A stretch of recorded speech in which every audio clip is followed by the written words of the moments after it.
দেখুন বন্ধুরা, ধনেখালি তাঁতের শাড়ি আজকাল হারিয়ে গেছে, কিন্তু আমাদের বাড়িতে এখনও সেই তাঁত রয়েছে।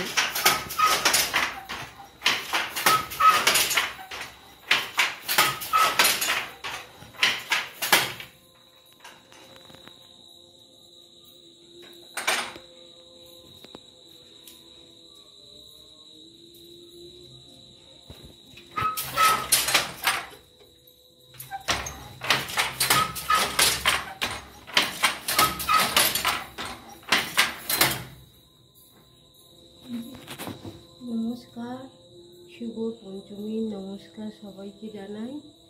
আমি ধনেখালি তাঁতের শাড়ি কী করে বুনতে হয় আপনাদের কাছে আমি দেখাতে চাই। দেখুন আপনারা ধনেখালি তাঁতের শাড়ি কী করে তৈরি করেন। আমি একজন তাঁত শিল্পী। ধনেখালির প্রপার ধনেখালির যে শাড়ি তৈরি হয় আপনারা দেখুন কি করে তৈরি হয়, শাড়িটা কি করে বুনতে হয়। যে এই যে নকশা দেখতে পাচ্ছেন বা খেজুর ছড়ি এটাকে বলে, হ্যাঁ, এটা আঁচল আমি শুরু করলাম এখান থেকে। এটা ওপরের গুটি, এই সামনের এখানে গুটিগুলো। আর আমি যে এই শাড়িটা পরেছি আমি এটা নিজেই তৈরি করেছি, নিজে বুনে নিজে হাতে তৈরি করে আমার জন্য একটা রেখেছিলাম, সেটা পরেছি।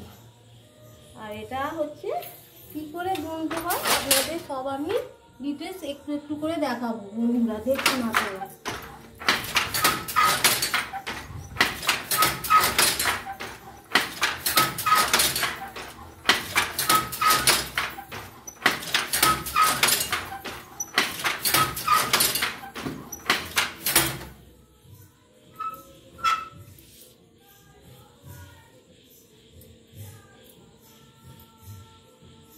এই যে খেজুর ছড়ি, এইটা না হলে আঁচলটা দেখতে ভালো হয় না।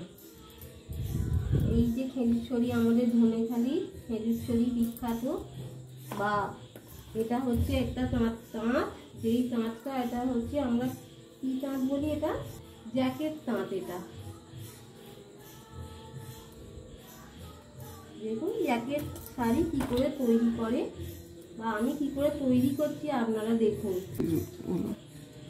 হ্যাঁ, পরিশ্রম করতে হয় তাঁতে, অনেকটাই পরিশ্রম দিতে হয়। সে তুলনায় আমি দিই কম, কারণ আমার সংসারে কাজ থাকে, আমি দিতে পারি না। যেটুকু পারি সময় পাই আমি সেটুকুই বুনি।